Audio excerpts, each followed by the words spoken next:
The pitch is looped towards shortstop. Petroselli's back. He's got it. The Red Sox win. And it's pandemonium on the field. Welcome to the Great American Collectibles Show, brought to you each week by the National Sports Collectors Convention. Join us every Wednesday evening at 6:30 p.m. Eastern Standard Time and get the latest news from the greatest experts in the sports collectibles world.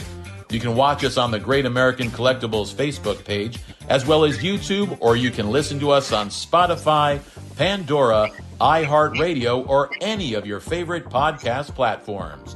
And now your hosts, award-winning sports collectibles author Tom Zappola and Boston sports media personality John Mallory.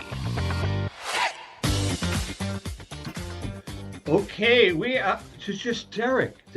Oh, there's not just Derek. It's all of these guys. Welcome to the Great American Collectibles Show. Tom Zapp, my friend and co-host, top right with the Brooklyn Dodgers hat on, the man with the biggest head in the Merrimack Valley, John Mallory. Literally and figuratively. That's correct. Our guest host, who has been part of the family for a number of years, Derek Grady from Heritage Auction, and the big kahunas from the National Sports Collectors Convention. These are the guys that call the shots, pretty much, right, John? Would you admit that? It's like a who's who of the national. It's the only people you really need to talk about to know everything. You need to know where the men's room is. You ask these guys. I feel like where the hot dog stand is. You ask these guys. I feel like Ed McMahon. Everything you need to know about the Nationals with these guys. Joe Drelich. Just can't say enough about Joe. And Joe's Brian Copolla, Jimmy Ryan, and the communications director for all of this, Shane Winn from the National. Welcome, guys. Thank you. Thank you, guys. Yeah, good to be here. Yeah, no, this is going to be fun. Joe, we're going to start with you right out. Oh, no, actually, we're not going to start with you. We're going to start with JM because we have been reading for the last, month? We've been doing a little PSA for you guys regarding a great event that you guys are putting on. JM, run with it, bro. Well, collectors and sports fans, this one's for you. The National Sports Collectors Convention is teaming up with hobbyists like you to support Make-A-Wish Illinois and St. Jude Children's Research Hospital through the 2025 Card Fundraising Sweepstakes. And it's your chance to win big for a great cause. Iconic prizes are up for grabs, like a 1951 Bowman Mickey Mantle graded SGC 5, a 1986 Fleer Michael Jordan PSA 9, and an incredible original painting by sports artist Murray Henderson titled Chicago Sports Legends. Here's how it works. Donate just $25 to enter, and yes, you can enter up to 40 times. The more you give, the more chances you have to win. And 100% of the proceeds are split evenly between St. Jude and Make-A-Wish Illinois. Winners will be drawn on August 6th, and all items will be on display at the 45th National Sports Collectors Convention. Don't wait. Head to nsccshow.com/card-fundraising-sweepstakes to enter today. That's nsccshow.com/card-fundraising-sweepstakes. Collect, give back, and win big. All right, so I got a question right out of the gate for Derek. Derek, 51 Mantle graded an SGC 5. What's the value, approximately? If you had to venture a guess. Am I VCP in it? We VCP everything. I can't just. I mean, is it a $75,000-$80,000 card? Easy, no, right? Not in a 5. Come on. Because I'm trying to figure out how many combinations I should buy to win that card at $25 a pop. You just buy a bunch. It's for charity. Well, with your money, I'm gonna I'd burn my money if I had your money. Come on. You can enter 40 times, you cheapskate. Just do it. There you go. I'm going to consider doing something. 40 times may be a little much. You know, you're always yapping. You're always going, oh, I sold this. Oh, my God. I got a veranda here and a lake here and a you are so full of cheap crap. Cigar butt over there. And put your money where your mouth is, brother. Oh, man. All right. So let's talk to these guys. Oh, by the way, before you guys, and Shane, you don't know this, but after the second break, we have our GAX, which is Great American Collectibles Show, AI NBA all-time tourney, powered by Danny, the basketball savant, and sponsored by our good friend Paul Borges and PB Collectibles. And remember this, if you have a bitch about the tournament, don't call us, call them. Fair enough. All right, let's get to our fellow, the national guys here. Joe, we're going to start with you. Can you give us kind of an overview of just the footprint of the national? Yeah, but first thing I'm going to say is the mantel's about 30,000. That's 30 grand. Thank you. All right, so I got to do some put that to bed just so we understand. And just to spend 30 seconds, the Jordan PSA 9 is a beautiful card, well centered. You're talking 20 to 25,000, and the third item is a wonderful painting donated by Murray Henderson, one of our corporate vendors who's been there. It's a eclectic painting of the Chicago sports scene in New York City, valued at 15,000. I appreciate you guys doing the spot, but this is something we're really passionate about. Last year we started it with a 44 item auction. We raised almost $40,000 this year. We're trying to get to triple digits and get to 100,000. So to Derek's point, for 20 or 25 bucks, there's a lot worse things you could do with 20 or 25 bucks than walk away with a 51 Bowman mantle. 86. You know something, and I couldn't agree with you more. I do have a question though. As far as entering, can you enter the contest there at the National? Yes. Okay. Absolutely. Yeah. Yep. And the items will be on display as well. Okay. Yeah. All right. So Mallory, you're going to cough up a couple hundred that I'm going to bring with me. Same thing with Petroselli, a couple hundred each. I'll do that. Yeah. And then we'll buy some. Yeah. And 100% of the money goes, the National supplied all the items, and 100% of the money goes direct to the charities. There's no take back of any kind. So we really appreciate you guys doing that, and appreciate everybody. Whatever we can do to help. So 650. Yeah. Footprint now. I mean, it's just massive. Can we talk about that? Yeah, absolutely. The building's 1 million square feet, and we were about 450,000 last year. To put it in perspective, this year we're going to be using about 650,000 square feet. So about a 30% increase over last year's alone, with still some room to grow. So really excited about that for a lot of different reasons. That we've added tables, we've added another level to the show. Jimmy and Brian can certainly chime in on that. We've all collaborated together and worked hard to bring that to fruition. The 75 new vendor tables up in Hall G are really excited about. So yeah, footprint is massive. A lot of our regular community is familiar with the building because we're in Chicago every other year. But for those who aren't, you'll have a lot of space. And one thing I want to touch on too is I know 2 years ago there was some issues with the air conditioning. We had a heat wave, 100-degree heat wave, but in the process of that, the building has replaced almost every unit in the building. It was naturally being done anyway, but it just so happens that just to put that word out there early, the building's in fantastic shape. So it's funny you mentioned that, because at that, I remember when Derek came up on stage, he had a thong on.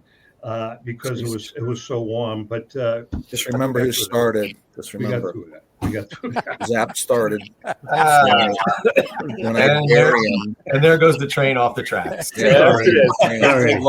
Graham, did you have a question? What color was Derek's thong? Yeah, nobody remembers. My first question, was it fluorescent? I don't remember.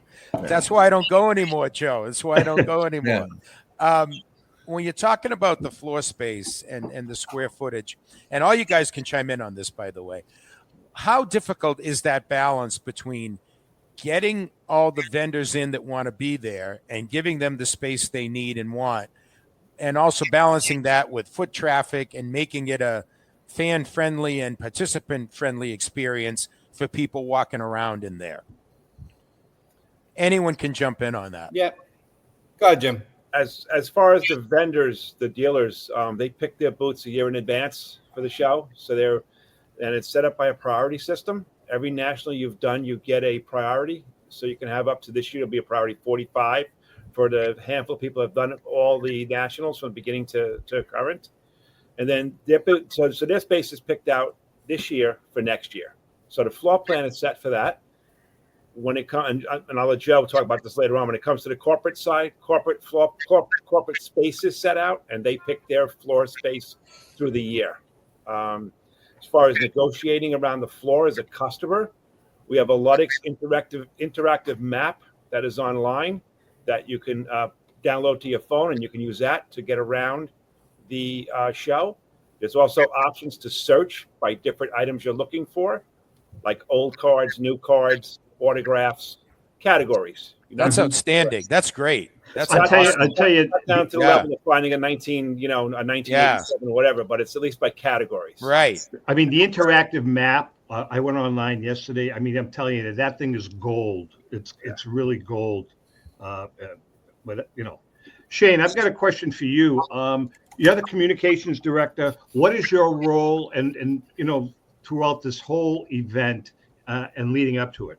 Yeah, I mean, it's a big role for sure at the event. So I'm basically helping all of the media who are coming to this event navigate the space and get what they need out of it, and make sure that the National is able to tell a really cohesive story about its 45th year, the history, things that are going on the floor that might be of interest to media.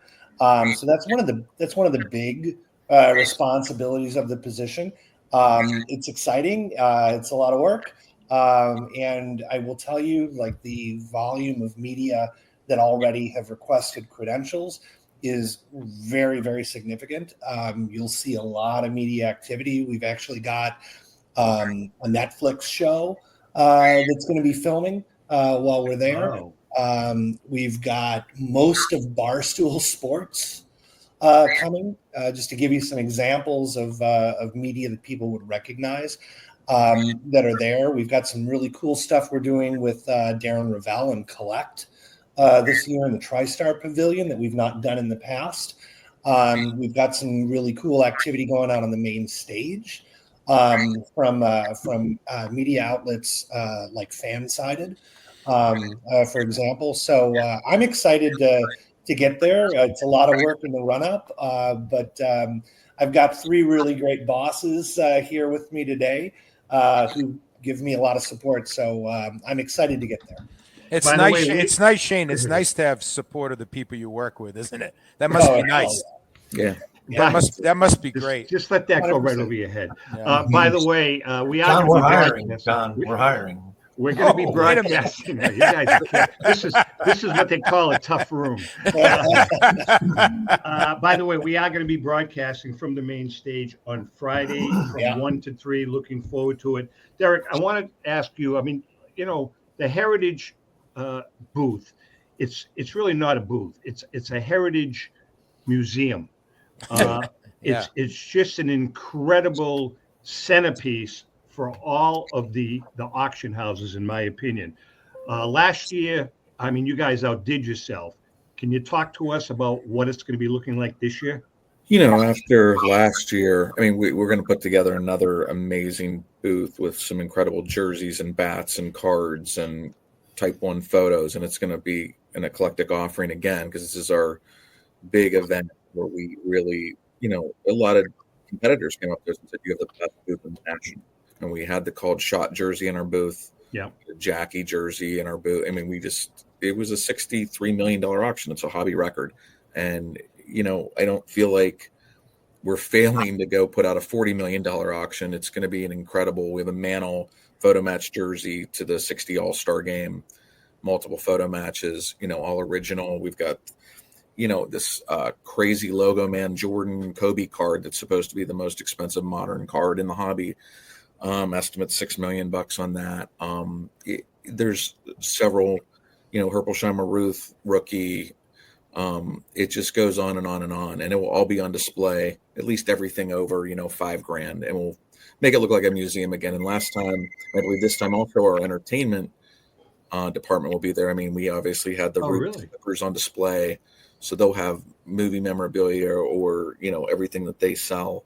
It's going to be a great space. And the way we designed it last year, we had couches, people can come in, sit down, relax, go over things. We had some giveaways. So it's really a coming out party for us where we go all in on the National. Well, one thing you guys did last year, which was really impressive, was you mentioned there were lounges, couches, kind of like all over the place.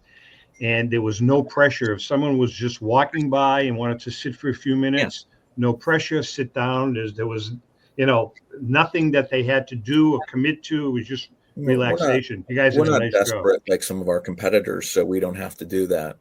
You guys missed that joke, I guess. But anyway, don't forget about the Secret Service, those secret men in black that you guys have everywhere. Oh God, we have guards everywhere. What about the big giant Power Rangers? Are they coming? Those are all the guys from. Yeah, I mean, every time they see me, they're sticking. They're like, "Who the hell are you? You don't look like." These are I call them the Bronx Tail guys. Yeah, exactly. They're great. All of them. These are the guys from the New Jersey and office. They also, right. They also help out. I think North you guys, Jersey. You national promoters can attest. Our guards work with the overnight guards, and they work together as a team to keep it all. Say, look, this is going to be, more people than ever, right? Yeah. So that brings out more bad actors than ever, right? And these guys know that, and I'm sure there'll be a drone probably flying overhead like there was last year. And, there's lots of guards on the floor. There's going to be, I'm sure, people in plain clothes. So, we have our stuff under glass and locked up, but we pull it out for display. Let's talk about that. I was going to say, it's a good segue into security. Yeah, I mean, right? let's talk. Joe, I'd like you to address this. Last year, I think you guys did a hell of a job. Listen, security is security. And there's about 8 different ways that unsavory characters can breach things. You guys really did a hell of a job last year with security, with cameras, with security guards. Can you talk about that a little bit? And, people have asked, hey, how's the security going to be this year?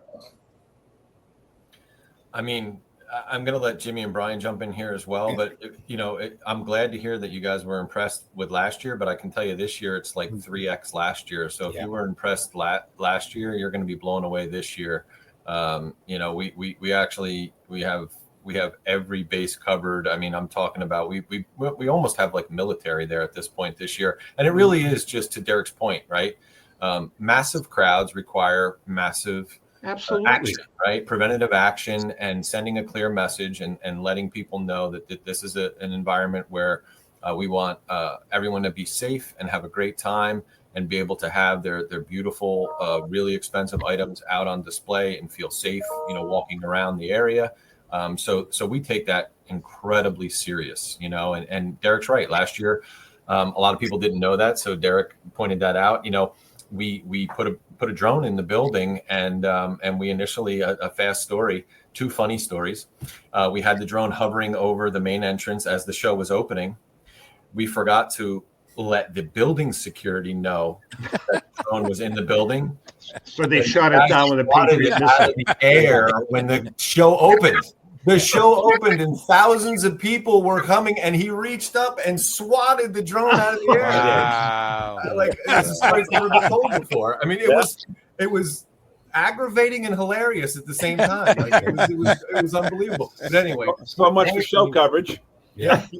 Point being, a lot of the dealers were initially annoyed at the drone. We got some complaints about it. We had to address it with some superior people in our environment. And once we explained to them that no, this is primarily for security, everybody understood where we were at. So and that actually that piece of it came into play big time. So I'll step back and let Jimmy and Brian jump in here. Brian, you want to add to that? Yeah, I mean, the line items that we have associated around security in the detail and the meetings and the amount of staff that are going to be on site, it's pages.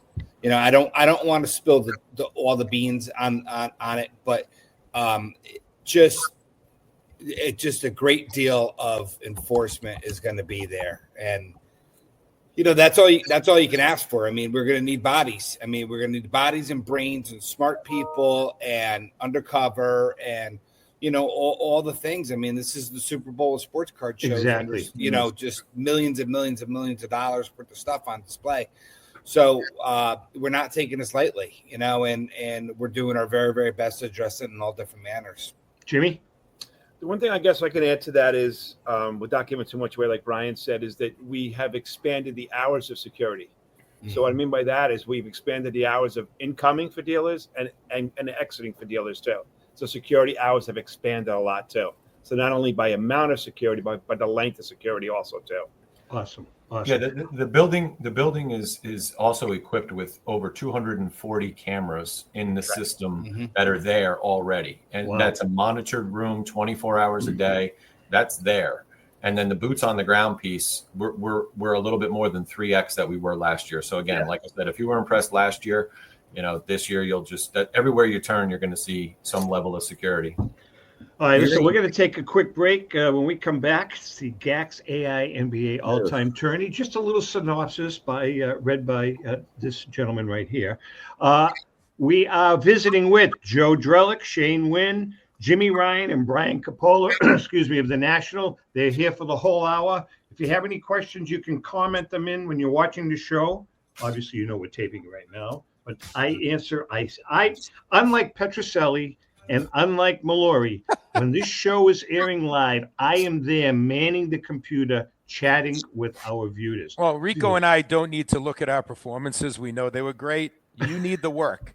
You need to do that. All right, listen, we're going to take a quick break. Hang in there. We'll be right back.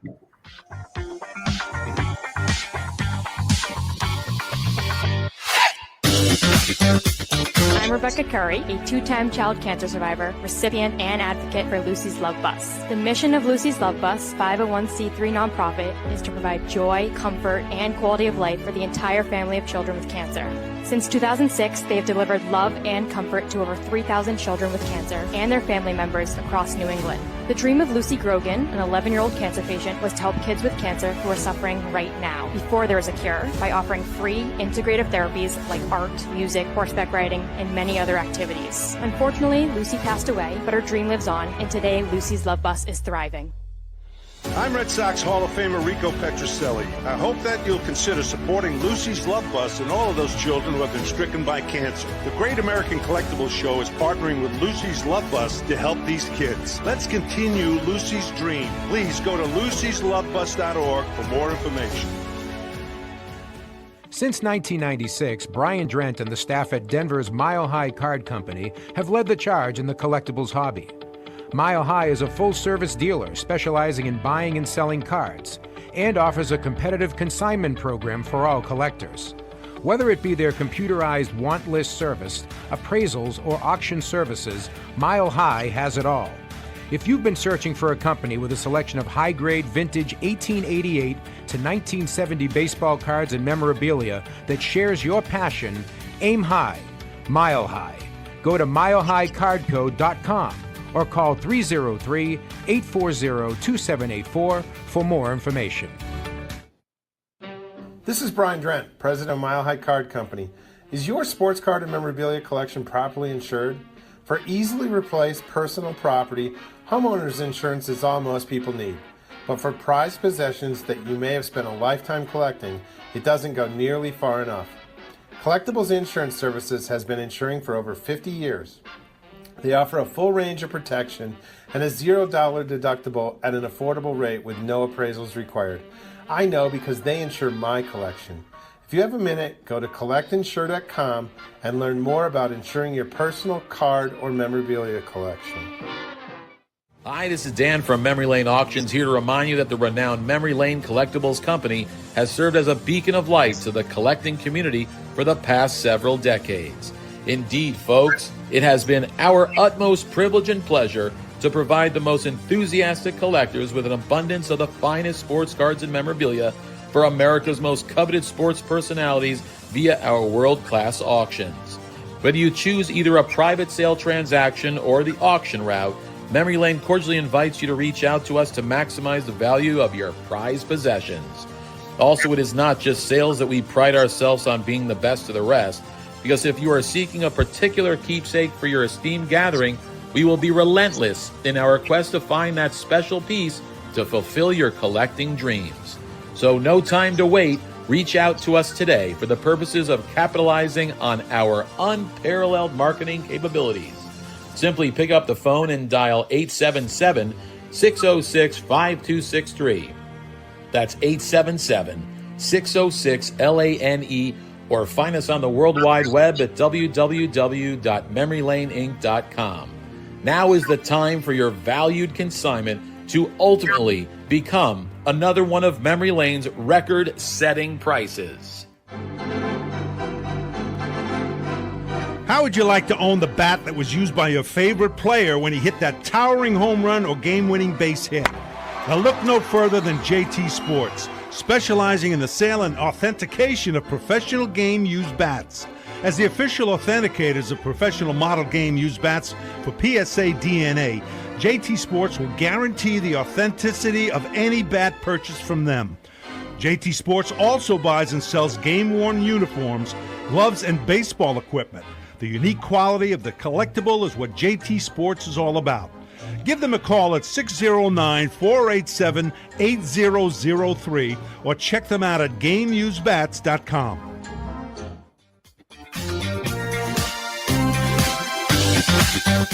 Okay, we are back, and we are with the Brain Trust of the National Sports Collectors Convention. Our good buddy, Derek Grady, Executive Vice President of Heritage Auctions, and a pretty good-looking guy, actually. Derek, you are good-looking. No question. You really are. All right. I mean, look at the national guys. I mean, come on. That's a good point. All right, listen, it is time right now. This is very exciting. For the GAX AI NBA all-time tourney. Everybody hold your breath. I can sense Derek's excitement about this. This is the GAX. You can make light of this if baseball was torturous. Now let's see how we deal with the basketball. This is the time to go get your popcorn. And by the way, for you guys, when we did the baseball tournament, the 1929 Yankees wound up 27 Yankees wound up defeating the 1939 Yankees. It was a good game. All right, so this is the GAX AI NBA all-time tourney. It was a fake game, though. Totally fake. It was a simulated game. Okay, just so you guys know. It was a fake game. It's fiction. AI. It's AI generated, you knucklehead. Yeah, that's fake. That's fiction. Yeah. Right. I understand. You know, like when a basketball team from the 60s who didn't even know a three-point line existed plays a team from the 2000s when they're all shooting three. It's normal. Yeah, exactly. I'm begging you to take me. All right, so it's time for the GAX AI NBA all-time tourney powered by Danny the Basketball Savant and sponsored by our good friend Paul Borges at PB Collectibles. Again, if you have a bitch, don't call us. Call Danny or Paul because I don't want to hear it.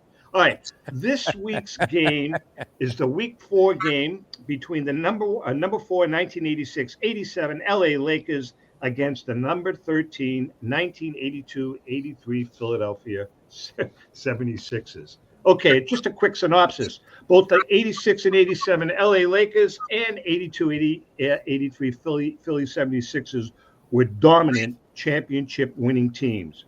The Showtime offense, talking about the Lakers. The Lakers team was renowned for its fast-paced, high-scoring offense led by Earvin Magic Johnson. They averaged 117 points per game, ranking second in the league.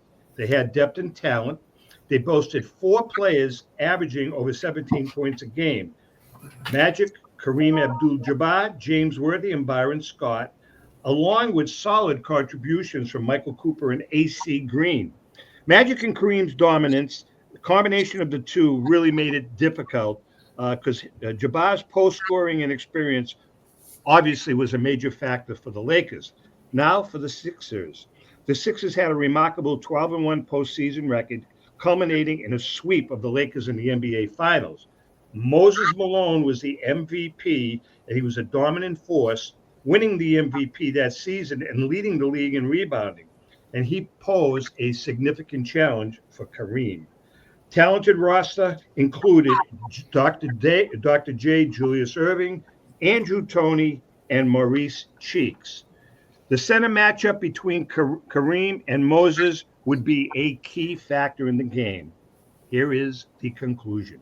While both teams were incredibly talented and successful, the 1982-83 Sixers likely had the edge in a hypothetical matchup. Their dominant playoff performance, especially their sweep of the Lakers that year, speaks volumes about their superiority in that specific season. Moses Malone's dominance was a significant challenge for the Lakers and the Sixers' overall balance of star power and supporting cast proved too much for the Lakers to overcome. Both the 1986-87 LA Lakers and the 82-83 Philadelphia Sixers were dominant championship-winning teams. However, as we know now, the 76ers were a little more dominant and beat the Lakers the Sixers were a little more dominant and won the game 116 to 110, John, which was actually you Close called game. a close game. You called a close game. That's an upset. That's an upset in the rankings, though. Number 13 beating number 4 there. That That's is pretty correct. good. Yeah. That is correct. So Yeah. the Sixers win.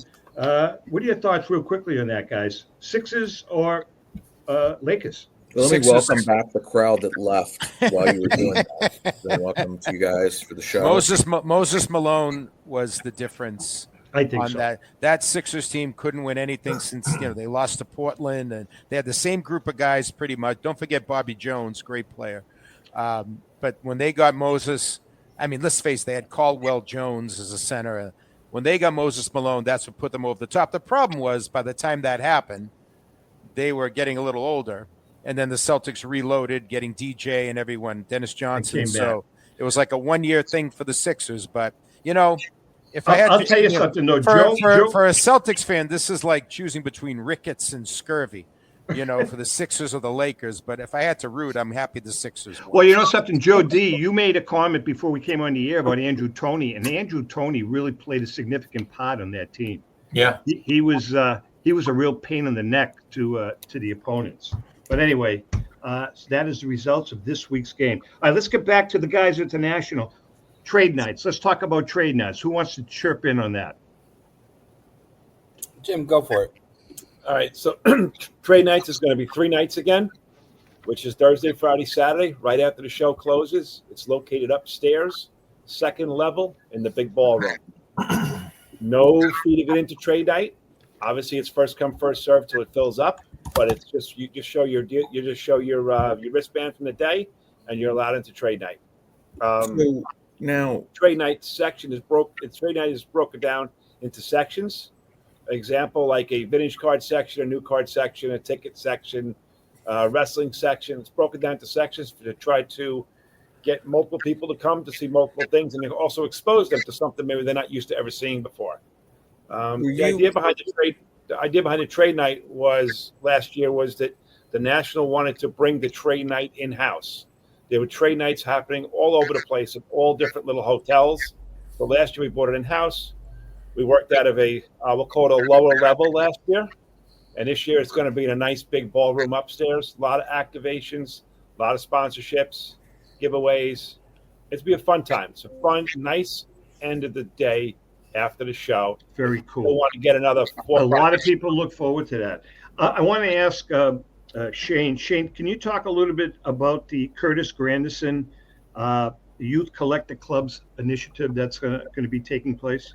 Yeah, thanks for asking, Tom. So we're really excited about this. We just launched this last Thursday in Chicago with Curtis Granderson at Curtis Granderson Stadium at the University of Illinois, Chicago. So for those not familiar with Curtis Granderson, he was born and raised in Chicago.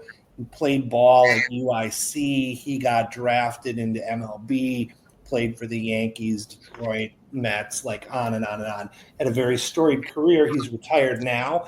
And he created an organization called the Chicago Baseball and Educational Academy. He runs it out of UIC, and the mission of that organization is to use the game of baseball as kind of a carrot, an exciting carrot, to introduce high school age kids to potential career paths, get them excited about a college environment, get them onto UIC's campus, etc. So they're a community organization. We've known Curtis a long time.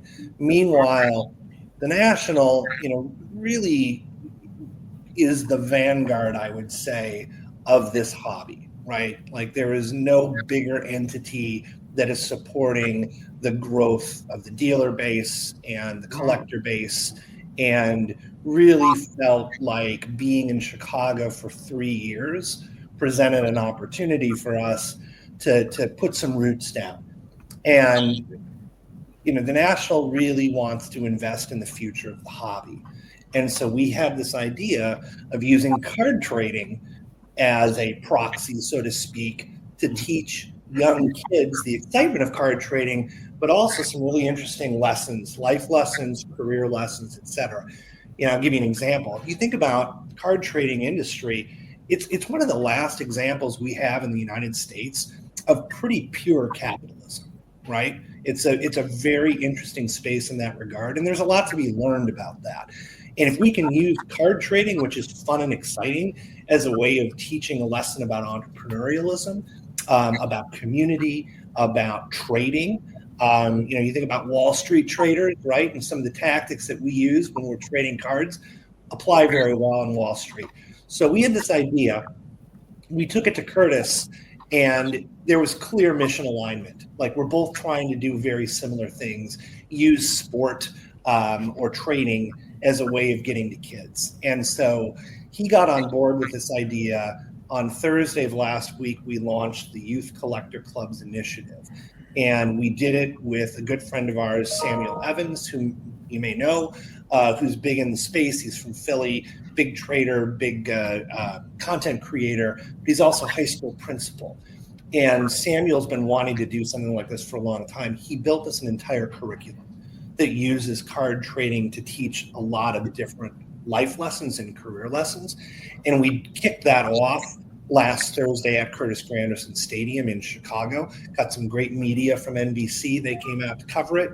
And then we're going to bring a small cadre of kids to the National who were a part of that first event and give them an immersion day where they can walk more in a guided way, really get a picture of what this hobby looks like, and hopefully instill some excitement in them. And we intend this program to become something where every time we go to a different city, we leave something like this behind as a legacy for future collectors. Sap, I want to throw this back to Derek a little bit from the standpoint of someone that's working for one of the, if not the largest auction house. You have great auctions throughout the year. You had a great July auction, platinum auction coming up. Where is the National? I mean, is the National the axis, on which companies like yours turn in a given business year? Where is it on your calendar, and what does it mean to your company?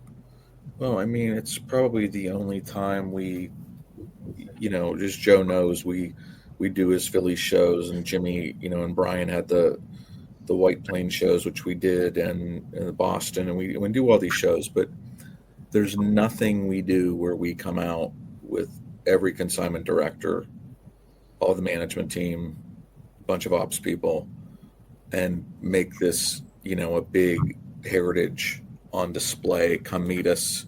You've seen us in ads. You've emailed us. You've called us. You've seen us here and there at shows, but we're all together there. The California people, the people on the East Coast, the people in the Midwest. I mean, we're all together there. And we put on, and I mean, the one thing Chris Ivy, head of the department, was he invested in the National a long time ago, as soon as he first opened.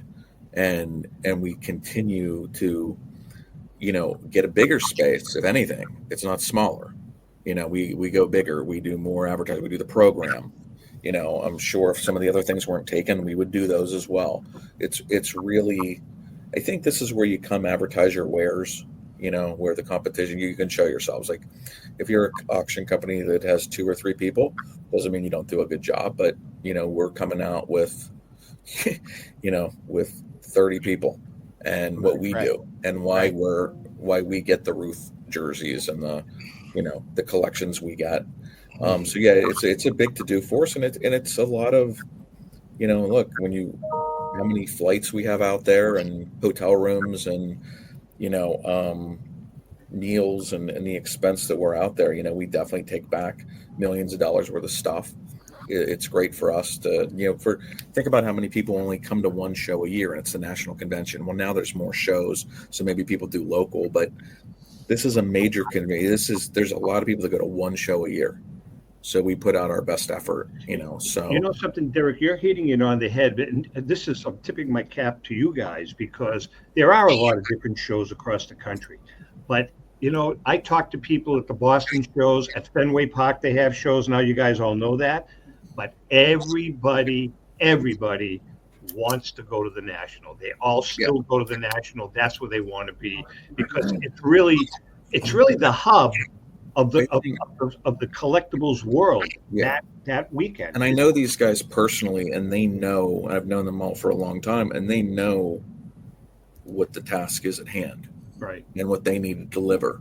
So I think this is the right team to take it into the next generation. I mean, this hobby's grown. Oh my God. I mean, I want to say 5x, 3x since COVID. I mean, it is unbelievable. I expect there to be long lines. I think they've been out of hotel rooms now for how long? I mean, they sold out of hotel rooms a long Ellen time and I ago. were staying in a tent on the tracks behind. So she's really pissed. And at also, me. too, we didn't touch on one thing, which wouldn't shock me if Zap's doing the format for the show. But the TCG part of this business. What are you guys doing to address? Will there be a separate TCG area? Do you guys, when you speak to that, are there a lot of TCG dealers, or is it going to be mixed in throughout the show? Were you able to segment that, or what are you guys doing there? Yeah, because of the priority system, there is no so-called separate area at this point in time. Okay. I mean, we certainly recognize what's happening with TCG. I will say it's the National Sports Collectors Convention. That doesn't mean you disregard non-sports or Pokemon or TCG, but the main focus is always going to be on the sport part of it. I think it's something, a conversation that we're having about Hall G, just to touch on a couple of quick things. We were able to add 75 new tables, which would equate to 75 new dealers getting into the space. We're certainly aware of the demand from the dealer side, and we're working diligently to help fix that situation. But we are proud of a lot of things I can touch on here quickly is the National, a standard booth at the National is 10 by 15, right? And it comes with 3 tables. It's a lot of space, right? It's 150 square feet. That's a lot of space to fill up. But the National in Chicago has a 10 by 15 booth option, a 10 by 10 booth option, and now we finally have an 8-foot table option, which will really allow a couple of things. It'll allow people to more properly pick kind of what fits their ability and need for space, right? And will also in turn allow more people in, right? If you have a vendor now that has an existing 10 by 15 booth, but it's been too much for him, right? He can downsize and now let someone else into that space that is upsizing, right? So that's part one. And those 75 tables are located upstairs in Hall G. So you enter the main hall, you go up the escalator. If you haven't bought your ticket already, that's where you'll purchase your ticket, and you'll walk through the 75 new vendors to ensure that they get good foot traffic. And that's an expansion process, right? There's over 200,000 square feet upstairs for us to expand on. And that's what we're really excited about. So touching and circling back to your point, Derek, there's definitely a possibility to integrate TCG, Pokemon into that space.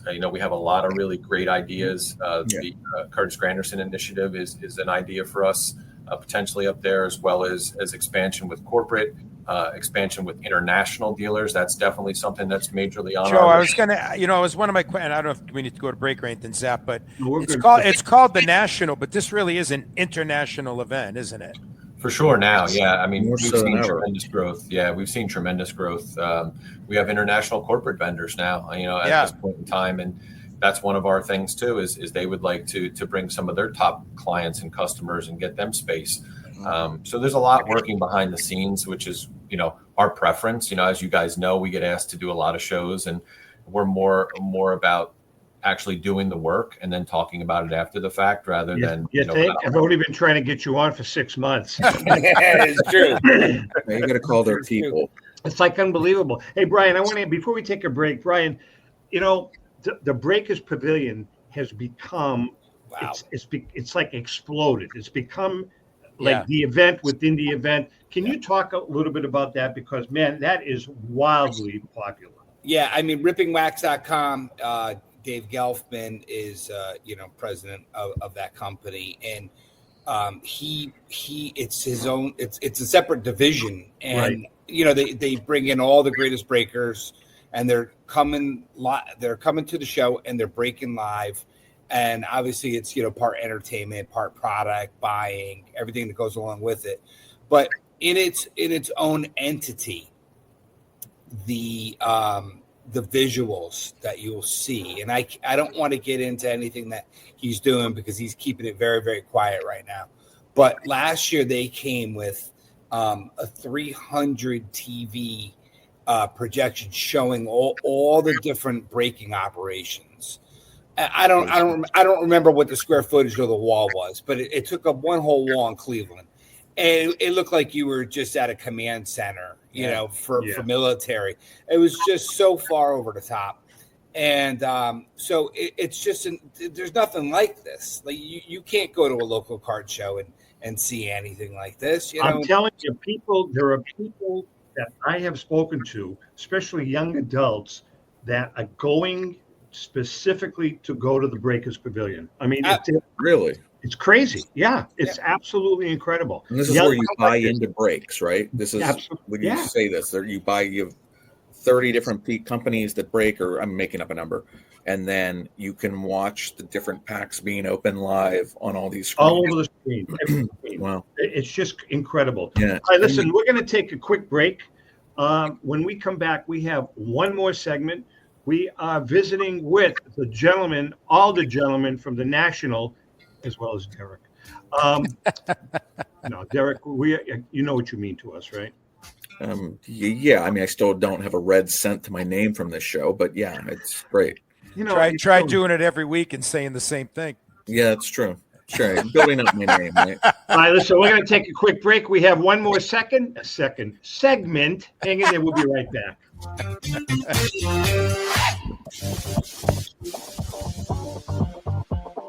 I'm Rebecca Curry, a two-time child cancer survivor, recipient, and advocate for Lucy's Love Bus. The mission of Lucy's Love Bus, 501c3 nonprofit, is to provide joy, comfort, and quality of life for the entire family of children with cancer.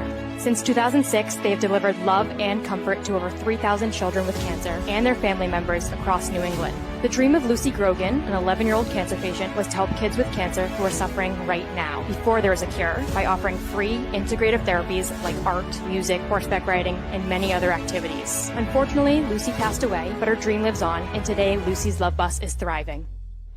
I'm Red Sox Hall of Famer Rico Petroselli. I hope that you'll consider supporting Lucy's Love Bus and all of those children who have been stricken by cancer. The Great American Collectibles Show is partnering with Lucy's Love Bus to help these kids. Let's continue Lucy's dream. Please go to lucyslovebus.org for more information. Pristine Auction is a family-owned and operated online auction specializing in autographed memorabilia, sports cards, coins, art, and collectibles. Since their founding in 2010, they've grown to 2 facilities in Phoenix, Arizona, totaling over 60,000 square feet. Jared Cavalier and an incredible staff of over 150 team members serve a very large customer base and enjoy every minute of it. By working with leading authentication companies, Pristine ensures all items are 100% authentic. In addition, third-party authenticators regularly travel to Pristine Auction to provide authentication services on site. Pristine Auction strives to operate its business in a way that's honoring to God, their families, and their customers. With a strong focus on speed, quality, and premier customer service, their mission is to be the leading online auction for every level of collector and fan. Pristine also works for Hope Sports and Identity Hoops International, traveling to Mexico to build houses for the less fortunate. Pristine Auction offers several online auction formats with thousands of auctions ending each day. For more information, go to pristineauction.com. That's Pristine Auction, the best in the business. If you're a discerning collector interested in owning the most important pieces in the hobby, look no further than Leland's Auctions. The original sports auction and appraisal house, Leland's was established in 1985 by legendary Pioneer founder Joshua Leland Evans. And today, President Mike Hefner carries on the tradition. From the Tom Brady card and memorabilia collection to the famed Boston Garden Auction to high-end card auctions from every major sport, Leland's has always maintained the highest standards. Go to Lelands.com and get your bid in. That's Leland's, the hobby's leading sports auction house for 4 decades. It's often been said that championships are won on the practice field, and world records come only to those willing to work harder than everybody else. Heritage Auctions is the world's largest collectibles auctioneer because we believe that becoming the best is only an invitation to the challenge of remaining the best. This requires the skills of the hobby's top experts, capable of identifying and maximizing value for our consigners. It requires the most visited website in the industry, courting a global audience of collectors over 1.5 million strong. It requires a dedicated press department that expands our global reach far beyond the entrenched hobby marketplace. It's hard work, but a simple premise. Present the finest collectibles to the largest population of potential buyers, and world records will come. We invite all listeners to put the unmatched power of Heritage Auctions to work for you. Auction evaluations are always free, and our commission-based fee structure ensures that our interests are always aligned. The highest possible price for your collectibles. There will always be new world records to chase, so let's chase them together. Visit our website at ha.com and request your no-obligation review today. Hi, this is Dan from Memory Lane Auctions, here to remind you that the renowned Memory Lane Collectibles Company has served as a beacon of light to the collecting community for the past several decades. Indeed, folks, it has been our utmost privilege and pleasure to provide the most enthusiastic collectors with an abundance of the finest sports cards and memorabilia for America's most coveted sports personalities via our world-class auctions. Whether you choose either a private sale transaction or the auction route, Memory Lane cordially invites you to reach out to us to maximize the value of your prized possessions. Also, it is not just sales that we pride ourselves on being the best of the rest, because if you are seeking a particular keepsake for your esteemed gathering, we will be relentless in our quest to find that special piece to fulfill your collecting dreams. So no time to wait. Reach out to us today for the purposes of capitalizing on our unparalleled marketing capabilities. Simply pick up the phone and dial 877-606-5263. That's 877-606-LANE, or find us on the World Wide Web at www.memorylaneinc.com. Now is the time for your valued consignment to ultimately become another one of Memory Lane's record-setting prices.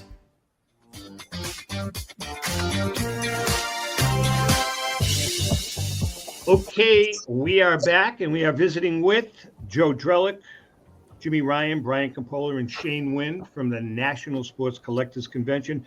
Before we continue on, JM, we have a new sponsor. Why don't you chat about our new friend, Finkelmeyer Insurance Agency? I'll do that, Zeb. Finkelmeyer Insurance Agency has been insuring collectibles since the early 80s. The late Tom Finkelmeyer wrote the original sports memorabilia insurance policy when no one else in the industry was insuring sports collectibles. A lifelong collector of sports cards, Tom Sr. instilled the love of collecting in Tom Jr., the current president of Finkelmeyer Insurance Agency. Tom Finkelmeyer Jr., with 3 decades of insurance experience, has paired with expertise 50 years of collecting with a litany of professional designations, including counseling and risk management. Tom covers every aspect of your collectible insurance needs. Unlike some of the companies that sell collectibles insurance directly to the consumer online, Finkelmeyer Insurance Agency is the only independent retail agent who specializes in sports memorabilia and collectibles nationwide, representing all major companies that sell collectibles insurance. There is no agent that insures more collectors, dealers, appraisers, auctioneers, or events in the collectibles hobby than Finkelmeyer Insurance. Our good friend and hobby legend, John Tubby of JT Sports, has been using Finkelmeyer Insurance for over 20 years. For more information, go to thefia.com. That's Finkelmeyer Insurance, where collecting is our passion. All right, let's get back to our gents. Before we continue on, Joe D, how about a little shout out? I mean, listen, you 4 guys, I know you're doing a hell of a job, but I think you have some people on your staff that are kind of working pretty hard. How about a shout out to your staff? 100%. I mean, you know, we wouldn't, we literally would not be sitting here right now if it weren't for our staff and support system and everyone around us that makes this event come together. So, you know, without a doubt, I mean, we do that, you know, it's a great segue into a couple of things. we didn't get a chance to really promote last year, but we started last year a welcome party for our dealers. So this is a little shout out to our dealers that are listening and watching. You know, on Tuesday after our dealers finish setting up, they can stroll right on over to the upstairs area where the trade nights will be taking place, and we are going to have a welcome party like we did last year for everybody. That is one of our ways to show appreciation. Our staff is there as well as the board of the NSCC. So we are very grateful and blessed to have really great people around us. And, you know, we really hope that all the dealers come and say hello. It's a great opportunity and segue into the show for people to interact with each other before the craziness of the show happens. So, yeah, definitely. Good. You know, this question is for all of you, but Derek, I want to start with you. You've been in this hobby, this industry a long time. What is your assessment right now at this snapshot in time as to what the state of the hobby is? Well, I think I've said this before on the show, and it's, you know, let's just go back to the Philly show or a Boston show. When on a Sunday you can count, you know, by 12 o'clock, the place is, you know, pretty much emptying out. There's not that many people. You can bowl a bowling ball down the aisle and not hit anybody, you know, a lot of times. And now, you know, then there's a Philly show where the Eagles are there. The Eagles have won the Super Bowl, and there's people standing in lines for autographs throughout the whole show everywhere. I mean, it was just a nut house. And then COVID, you know, happens, and the hobby, I feel like that the Jordan, what was the Jordan documentary? Mm-hmm. You know, yeah, Last Dance. Yeah. Everything was shut down, and everybody was watching it. Women, right. Every you know, walk of life, right? And since that time, there's been just this hobby keeps building and building and building. Yeah, it is.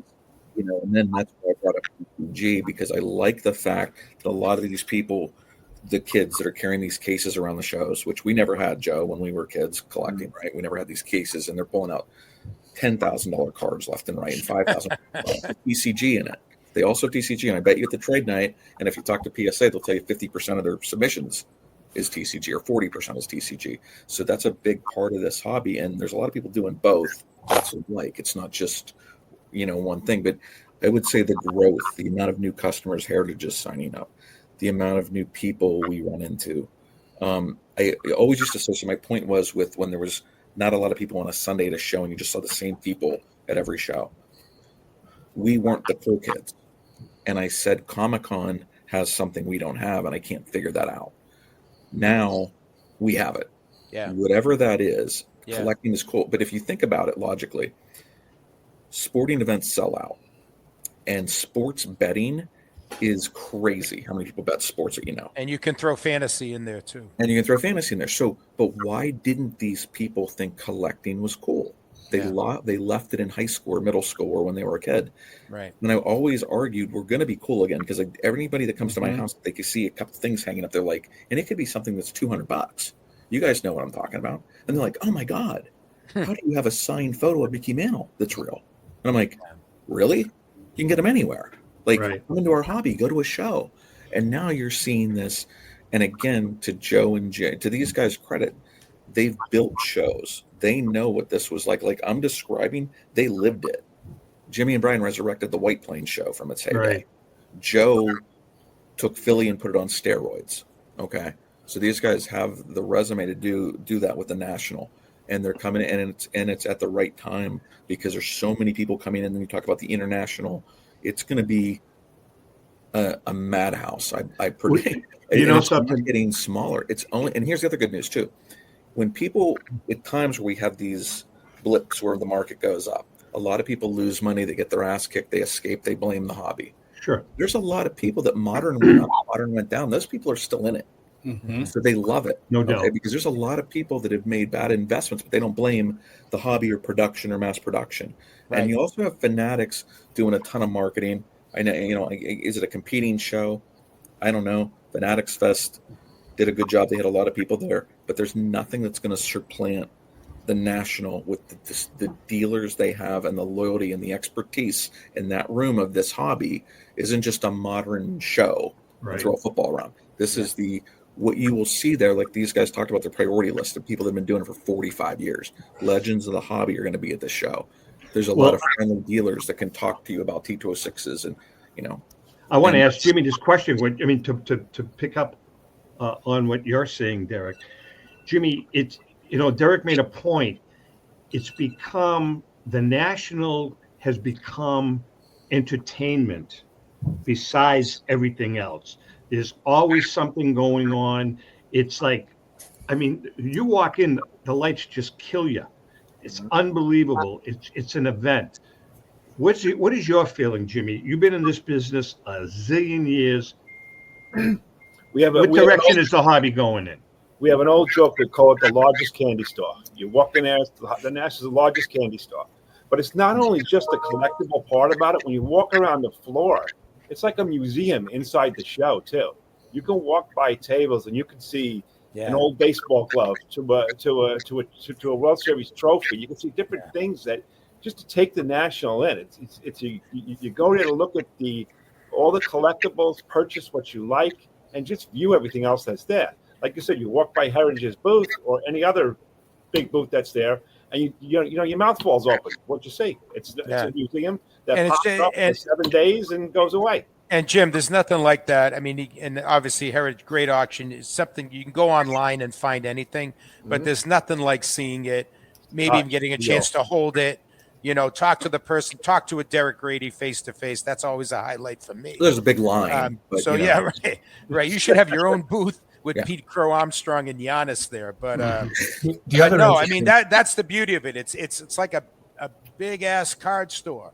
You know what I mean? It's old school, but it's new school. So, the other interesting thing is the scale up, right? Everybody. So to Derek's point, you go back 10 and 15 years ago when he's talking about the tumbleweeds down the aisleways on Sundays, there were people looking to liquidate, get out, sell everything. It's the opposite now. Everyone's looking to scale up. The amount of buyers, like when you used to go into a show 10 and 15 years ago, if you walked out and you wanted to sell something and you got 50 cents on a dollar, you did really, really well. Now there's a competition. People are fighting to pay you 80, 90, 100. Some guys are even speccing and paying over 100% of recent comps if the card quality is there. Couple real quick points. I know we got to wrap up soon, but the corporate activations, it's a dealer-based show, but the corporates also bring an element for the customers that are super important. They do an amazing job. We have 49 corporate partners. Everybody's participating. If you bought a VIP bag, you're going to make money on your VIP bag. It's amazing, the gifts that are being put in there, the promos, the national only items that are being put in there.